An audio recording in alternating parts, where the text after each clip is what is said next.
Shalom Bapak Ibu Saudara yang kekasih di dalam Tuhan. Selamat berjumpa kembali dengan saya Daniel Johan dalam renungan kebenaran Alkitab pada hari ini, Sabtu 17 Desember 2022. Baik, hari ini saya akan membawakan renungan kebenaran Alkitab dengan judul Dibenarkan karena iman dan juga karena perbuatan. Mendengar perkataan tersebut, mungkin ada yang bertanya, bukankah manusia dibenarkan karena iman dan bukan karena perbuatan? Lalu kemudian mengutip ayat di surat Roma 3 ayatnya yang ke-28. Demikian firman Tuhan. Karena kami yakin bahwa manusia dibenarkan karena iman dan bukan karena ia melakukan hukum Taurat. Ayat yang dikutip tersebut tentu saja benar. Ayat itu bermakna orang yang percaya kepada Yesus atau beriman kepada Yesus, mereka dibenarkan dan bukan karena melakukan hukum Taurat. Coba kita renungkan sejenak maksud ayat berikut ini. Kita baca Yakobus 2 ayatnya yang ke-14. Demikian firman Tuhan. Apakah gunanya saudara-saudaraku jika seorang mengatakan bahwa ia mempunyai iman, padahal ia tidak mempunyai perbuatan? Dapatkah iman itu menyelamatkan dia? Karena iman tanpa perbuatan adalah mati. Kita baca Alkitab kita di Yakobus 2 ayatnya yang ke-17. Demikian firman Tuhan. Demikian juga halnya dengan iman. Jika iman itu tidak disertai perbuatan, maka iman itu pada hakikatnya adalah mati. Setelah manusia bertobat dan mengalami pembaharuan pikiran, mereka hidup bagi Allah, dan setiap orang percaya yang hidup bagi Allah diperlengkapi Allah untuk setiap perbuatan baik. Kita baca Alkitab kita di 2 Timotius 3 ayatnya yang ke-17. Demikian firman Tuhan. Dengan demikian, tiap-tiap manusia kepunyaan Allah diperlengkapi untuk setiap perbuatan baik. Jadi perbuatan baik yang kita lakukan adalah atas perintah dan kehendak Sang Kepala. Kitab suci mengatakan bahwa mereka yang telah bertobat diharapkan menghasilkan buah. Kita baca Alkitab kita di Matius 3 ayatnya yang ke-8. Demikian firman Tuhan. Jadi hasilkanlah buah yang sesuai dengan pertobatan.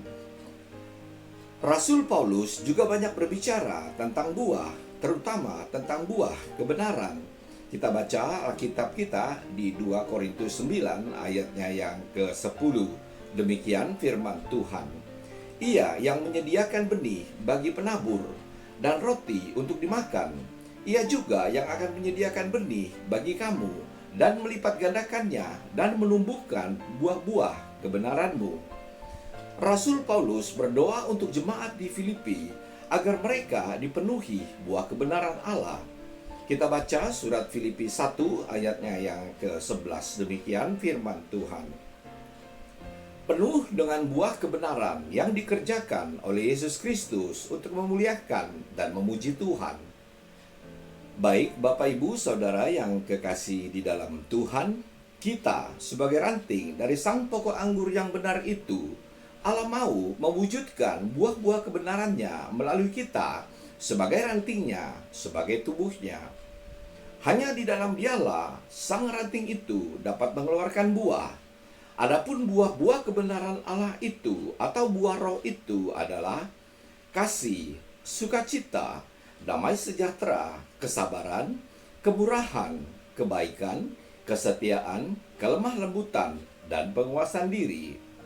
Hidup bagi Allah tidak sekedar hanya dengan iman saja, namun juga dengan perbuatan. Kita baca Alkitab kita di Yakobus 2 ayatnya yang ke-24. Demikian firman Tuhan. Jadi kamu lihat bahwa manusia dibenarkan karena perbuatannya dan bukan hanya karena iman. Kita baca juga Yakobus 2 ayatnya yang ke-22. Demikian firman Tuhan. Kamu lihat bahwa iman bekerja sama dengan perbuatan-perbuatan, dan oleh perbuatan-perbuatan itu iman menjadi sempurna.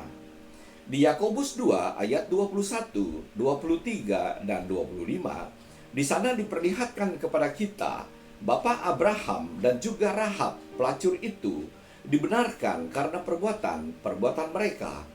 Iman tanpa perbuatan adalah iman yang kosong. Rasul Paulus menasehati jemaat di Galatia agar sebagai orang percaya hendaklah mereka saling menolong. Kita baca Galatia 6 ayatnya yang kedua. Demikian firman Tuhan. Bertolong-tolonglah menanggung bebanmu, demikianlah kamu memenuhi hukum Kristus. Sebagai penutup, mari kita baca Alkitab kita di Matius 5 ayatnya yang ke-16. Demikian firman Tuhan. Demikianlah hendaknya terangmu bercahaya di depan orang, supaya mereka melihat perbuatanmu yang baik dan memuliakan Bapamu yang di sorga. Sebagai renungan kita pada hari ini, adakah kita melakukan sebagaimana nasihat Rasul Yohanes di 1 Yohanes 3 ayatnya yang ke-18? Demikian firman Tuhan. Anak-anakku, marilah kita mengasihi bukan dengan perkataan atau dengan lidah, tetapi dengan perbuatan dan dalam kebenaran. Demikianlah renungan kita pada hari ini. Sampai jumpa lagi di renungan kebenaran Alkitab pada Sabtu yang akan datang. Tuhan Yesus memberkati. Amin.